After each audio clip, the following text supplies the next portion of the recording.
오늘로써 우리가 이 디도서를 마치게 됩니다. 바울은 이 디도서를 마치면서 디도가 목회하고 있는 그레데 섬에 있는 그 교회를 혼란에 빠뜨렸던 이단을 어떻게 경계해야 할 것인지에 대해 가르치고 있고, 그리고 마지막 지시와 더불어서 안부를 묻는 것으로 이 본문을 마치고 있습니다. 그런데 재미있는 것은 대부분의 주석이나 성경학자들이 이 의미 단락을 나눌 때, 문단을 나눌 때 1절부터 8절까지 대부분 이렇게 의미 단락을 나눕니다. 그리고 9절부터 이제 다시 또 문단을 나누는데, 우리가 읽고 있는 이 매일 성경은 어제 1절부터 7절까지를 보았죠. 그리고 이 8절을 그 다음 단락으로 이렇게 덧붙이고 있다라는 것을 저희들이 보게 됩니다. 아마도 이 매일 성경을 편집하는 편집자들의 어떤 의도가 담겨져 있는 것 같습니다. 여기 이 8절에 보면 선한 일에 힘쓰라라는 이 바울의 권면이 등장을 하는데, 이 선한 일에 힘쓰라는 이 바울의 권면이 앞단락에서 말씀하고 있는 그 윤리적인 차원의 선한 일뿐만이 아니라 뒷단락에 따라오고 있는 영적인 일도 함께 포괄하고 있는 그러한 것을 가르치기 위해서 이렇게 8절을 뒷단락에 붙이고 있는 그러한 의도가 있는 것 같습니다. 목사가 성도들에게 확신 있게 가르쳐야 할 것 중에는 성도들이 반드시 행해야 할 일들, 그러니까 성도들에게 유익한 일들이 무엇인지를 가르쳐야 하고, 또 반대로 성도들이 반드시 피해야 할 것이 무엇인지에 대해서도 분명히 가르쳐야 합니다. 성도가 우리 목사들이 이제 교회 지도자들이 성도들에게 반드시 가르쳐야 할 것이란, 우리가 이미 그 앞단락에서 살펴보았던 2장 15절부터 등장하고 있는 말씀인데요. 2장 15절부터 3장 2절까지 등장하는 말씀인데, 이것은 사도 바울이 디모데에게 보냈던 편지에서도 동일하게 등장하는 말씀입니다. 단지 이 디도서의 가르침은 좀 더 치밀하고 개인적인 그런 당부다라는 것에 좀 차이가 있을 뿐입니다.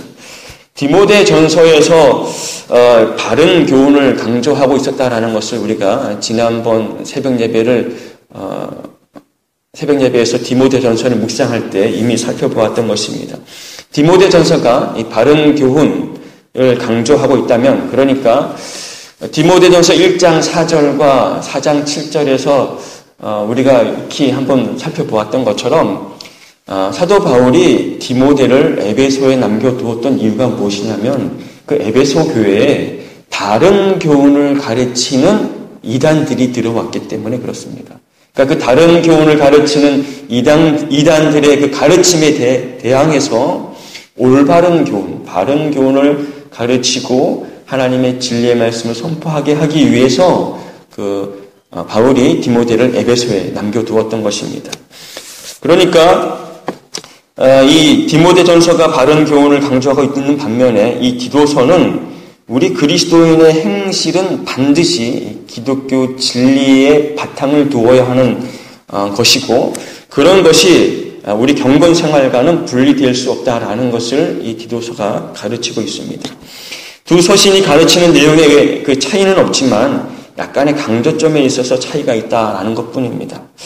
오늘 본문 8절에서 사도가 2장 15절부터 3장 2절까지의 말씀을 가지고 성도들의 삶이 어떠해야 하는지에 대해서 가르치고 있는데, 그 이유가 3절부터 7절에 등장하는 말씀대로 우리는 은혜로 구원받은 존재들이기 때문이다라는 것입니다.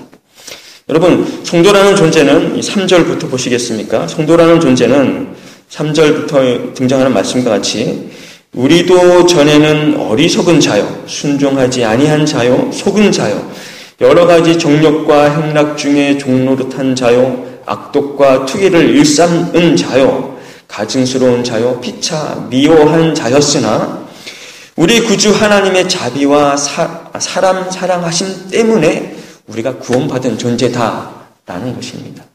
그러니까 그렇게 그 은혜로 구원받은 우리들은 8절 말씀처럼 선한 일에 힘써야 한다라는 것입니다.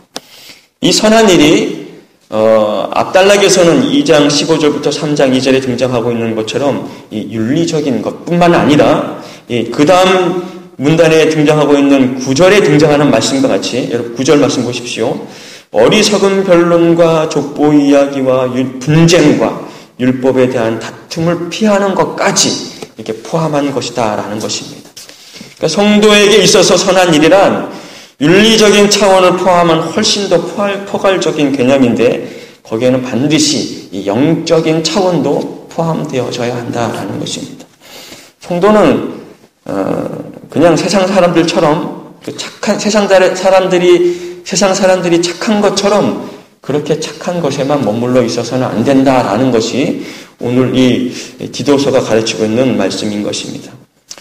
물론 성도들 중에 세상 사람들이 착한 것처럼 착한 것에도 미치지 못하는 사람들이 있어서 조금 안타깝긴 하지만, 기본적으로 성도는 이 성도들이 행해야 할 이 선한 행실은 윤리적인 차원에서 뿐만이 아니라 영적인 차원에서도 선한 일을 행해야 한다라는 것이 이 디도의 가르침입니다.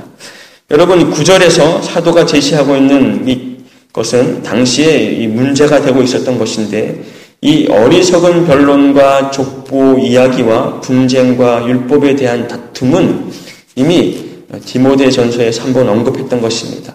이것은 당시 성도들의 그 경건 생활을 방해하는 것으로서 다양한 이단들의 사상이었는데, 사도는 이러한 일에 참념치 않고 말씀 안에 바로 서서 믿음을 지키는 일 또한 성도들이 반드시 지켜야 할 선한 행실이다라고 분명하게 우리들에게 가르치고 있는 것입니다.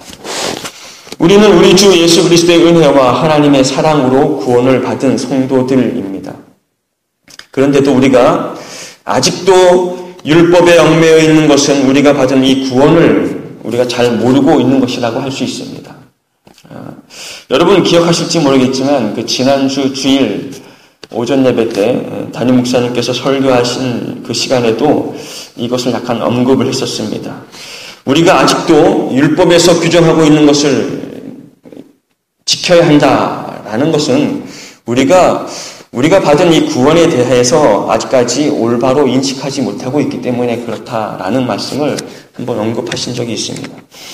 그리스도께서 우리들에게 베푸신 이 구원은 그 자체로 어떠한 부족한 것이 없이 완전하고 완벽한 구원입니다. 그런데 거기에 우리가 무엇을 더해야 한다라는 것은 이 구원에 대한 뭘 이해요? 우리들 속에 있는 교만이요, 또 패역한 발상이라고 할 수 있습니다. 이단은 끊임없이 그리스도의 십자가 구원에 무엇인가를 더해야 하는 것처럼 가르칩니다. 그래서 유월절을 지켜야 하고 초막절을 지켜야 하고 또 율법에서 규정하고 있는 그 무엇인가를 지켜야 하는 것처럼 가르치고 있습니다.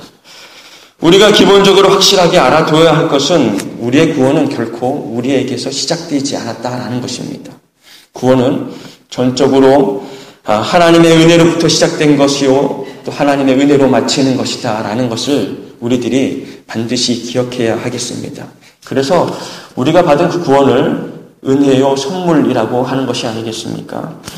우리가 무엇을 해야만 구원을 받는다라는 것은 하나님이 조금만 도와주시면 우리가 할 수 있다라는 우리들의 교만한 생각 때문에 그러한 발상들이 일어나는 것입니다. 우리는 어느 정도 가능성이 있는 존재라는 것이죠. 우리는 어느 정도 가능성이 있는 존재니까 단지 하나님이 조금만 도와주시면 우리는 구원을 이룰 수 있는 존재다라는 그러한 교만적인 생각을 가지고 있기 때문에 그러한 발상이 일어나는 것입니다. 사랑하는 성도 여러분, 그러나 이단들의 가르침처럼 우리는 그러한 존재들이 아닙니다. 성경에서 끊임없이 우리들에게 가르치고 있는 것은 우리들은 구원받기에 합당하지 않은 전적으로 무능력하고 전적으로 타락한 존재다라는 사실을 여러분들이 기억할 수 있기를 바랍니다. 이 전적으로 무능력하고 전적으로 타락한 우리가 구원받을 수 있었던 것은 오로지 하나님의 은혜뿐이었다라는 사실입니다. 여러분, 이 사실이 창세기부터 요한계시록까지 끊임없이 우리들에게 계속해서 반복적으로 가르치고 있는 사실입니다. 하나님의 은혜가 아니면 우리는 구원받을 수 없는 존재들입니다. 그리고 이러한 그 사실을 오늘 이 디도서는 성도들에게 너희는 전적으로 하나님의 은혜가 없이는 구원받을 수 없는 존재다라는 사실을 기본적으로 가르치면서 그 가르침의 근거에서 3장 1절 말씀처럼 통치자들과 권세 작은 자들에게 복종하며 순종하고, 그리고 2절 말씀처럼 아무도 비방하지 말며 다투지 말며 관용하며 범사에 온유하게 다른 사람들을 섬기고 사랑하는 것이 모두 이 8절에서 말씀하고 있는 선한 행실이며, 그리고 이 9절에서 밝히고 있는 것처럼 어리석은 변론과 족보 이야기와 분쟁과 율법에 대한 다툼을 피하는 것이 모두 은혜로 구원받은 성도들이 행해야 할 선한 행실이다라고 지금 우리들에게 가르치고 있는 것입니다. 이것을 교회의 지도자들은 끊임없이 교회에 가르쳐야 하는 것이고, 교회는 그 가르침에 순종해서 이러한 것으로 자신이 성도됨을 교회 그리고 세상에 드러내며 살아가야 하는 것입니다. 그래서 교회라는 곳은 근본적으로 가르침과 순종이 항상 공존하는 곳이다라는 사실을 여러분들이 기억할 수 있어야 하겠습니다. 우리 교회가 담임 목사님을 비롯해서 많은 목회자들이 늘 말씀에 근거해서 이 진리를 올바로 가르치고 선포할 수 있도록 여러분들이 기도해 주시길 바랍니다. 또한 여러분들은, 성도들은 이 목회자들을 신뢰하고 그 가르침에 순종해서 은혜로 구원받은 자들의 삶을 올바로 드러내며 살아갈 수 있는 여러분들이 되기 위해서도 또 기도해 주시기를 바랍니다. 이것이 교회 안에 교회 지도자들과 성도들이 행해야 할 올바른 행실이고 선한 행실이다라는 사실을 기억하고, 이 새벽에도 주의 종들과 또 성도들을 위해서 끊임없이 기도할 수 있는 여러분들이 되시기를 간절히 소원합니다.